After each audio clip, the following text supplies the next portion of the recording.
Hello everyone, welcome back to our channel. Today recipe tandoori chicken. Oven లేకుండానే pan పై tandoori chicken ఎలా prepare చేసుకోవాలో చూద్దాము. దీనికోసము ఇలా కట్ చేయించిన చికెన్ లెగ్ పీసెస్ని మూడింటిని తీసుకున్నాను. వీటిని ఇలా ఘాట్లు పెట్టుకోవాలి. ఇలా చేయడం వల్ల మనకి చికెన్ అనేది లోపలి వరకు ఉడుకుతుంది. ఇలా మనం తీసుకున్న లెగ్ పీసెస్ అన్నింటినీ ఘాట్లు పెట్టుకోవాలి. ఇలా ఘాట్లు పెట్టుకున్న ఈ చికెన్ని ఒక మిక్సింగ్ బౌల్లోకి తీసుకోవాలి.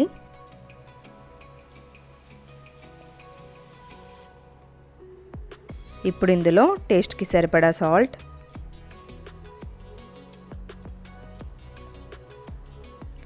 అలాగే నిమ్మరసం వేసి ఈ రెండింటిని చికెన్ మొత్తానికి అప్లై చేసుకోవాలి.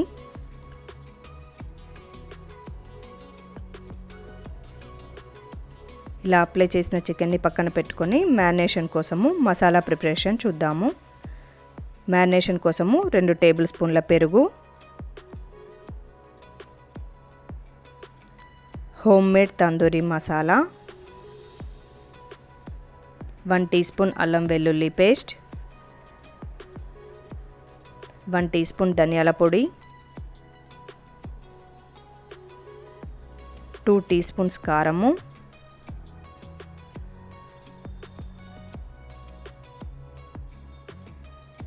చికెన్ మసాలా మనకి సూపర్ మార్కెట్లలో ఉండే ఏ బ్రాండ్ అయినా వాడుకోవచ్చు. అలాగే కస్తూరి మేతి, మీరు కావాలి అనుకుంటే ఫుడ్ కలర్ కూడా యాడ్ చేసుకోవచ్చు. మనం ఆల్రెడీ సాల్ట్ యాడ్ చేసాం కాబట్టి ఇందులో యాడ్ చేయాల్సిన అవసరం లేదు.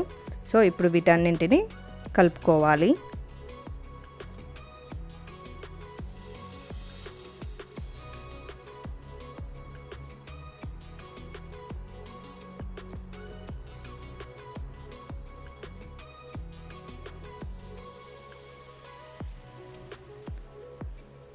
ఇలా మొత్తము కలుపుకున్న తర్వాత మనం ముందుగా తీసుకున్న చికెన్ పీసెస్కి ఈ మసాలా అంతా అప్లై చేసుకోవాలి.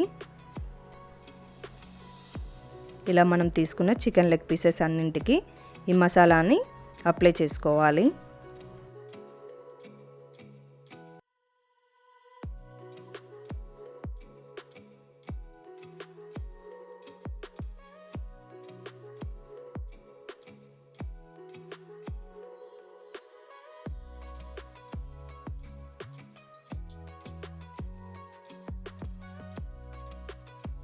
ఇలా మనం తీసుకున్న చికెన్ అంతా ఇలా మ్యారినేట్ చేసుకొని ఒక 1 అవర్ పక్కన పెట్టుకోవాలి. 1 అవర్ తర్వాత స్టవ్ పై ప్యాన్ పెట్టుకొని హీట్ అయిన తర్వాత మనం ముందుగా మ్యారినేట్ చేసిన చికెన్ని ఈ ప్యాన్ పై పెట్టుకోవాలి.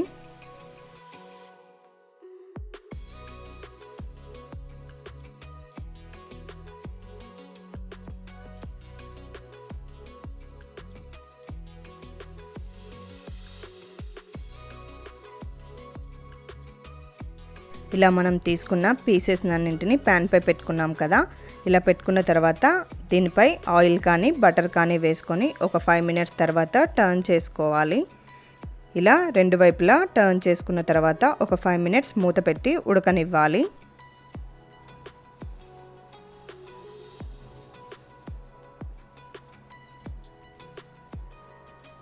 5 నుండి 10 నిమిషాలు మూత పెట్టి ఉడికిన తర్వాత మనకి చికెన్ ఇలా లోపల వరకు ఉడుకుతుంది. ఇప్పుడు మూత తీసేసి అన్ని వైపులా టర్న్ చేసుకుంటూ మధ్య మధ్యలో బటర్ కానీ ఆయిల్ కానీ అప్లై చేసుకుంటూ అన్ని వైపులా కాల్చుకోవాలి.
ఇదంతా మనము స్టవ్ని మీడియం ఫ్లేమ్లో పెట్టుకొని ఈ చికెన్ అంతా కాల్చుకోవాలి. ఆల్మోస్ట్ తందూరి అనేది ప్రిపేర్ అయింది. చివర్లో మనకి స్మోక్ ఫ్లేవర్ కావాలి అనుకుంటే ఒక చిన్న బౌల్లో కోల్ వేసి అందులో ఆయిల్ కానీ బటర్ కానీ వేసి మూత పెట్టుకోవాలి. ఇలా చేయడం వల్ల మనకి స్మోక్ ఫ్లేవర్తో తందూరి అనేది టేస్టీగా ఉంటుంది. కోల్ అవైలబుల్గా లేకపోతే డైరెక్ట్గా సర్వ్ చేసుకోవచ్చు. ఈ స్మోక్ ఫ్లేవర్ అంతా చికెన్కి పట్టిన తర్వాత మూత తీసేసి సర్వ్ చేసుకోవడమే. మీరు తప్పకుండా ట్రై చేయండి. మీకు ఈ వీడియో నచ్చినట్టయితే లైక్ చేయండి, షేర్ చేయండి. అలాగే నా ఛానల్ని సబ్స్క్రైబ్ చేయడం మర్చిపోకండి. Thank you for watching.